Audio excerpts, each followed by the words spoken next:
yourself in. Back yourself in, hit it strong, no second questions, believe in yourself, mate. Just have some fun, hit the ball, make every contest. If you're wondering what to do, hit the contest. I got involved with the Bunbury Football Club when I was 17 years of age and commenced playing Colts football there back in about 1985. When I finished playing footy, I was about 30, 31, around then. I just started helping a friend the following year.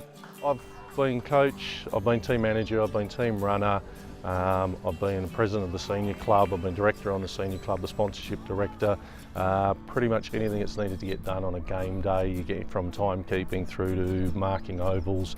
A couple of years ago we recognised that we needed some extra support staffing wise into football in the southwest. We really needed to get into schools and into junior clubs and Auskick.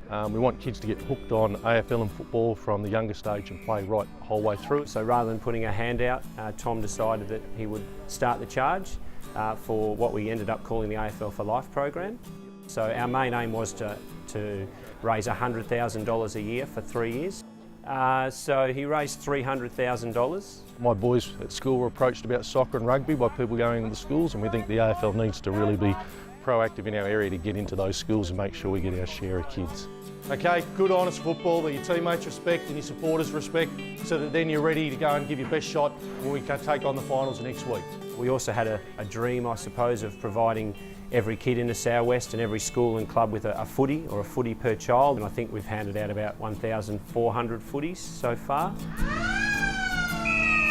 He is a very popular figure, I mean, not only because of his passion and love for the Bunbury Football Club, he really cares what's happening in Margaret River, Donnybrook, not just in Bunbury, and the lower southwest as well. So yeah, he's very well liked and very well respected in what he's been able to achieve.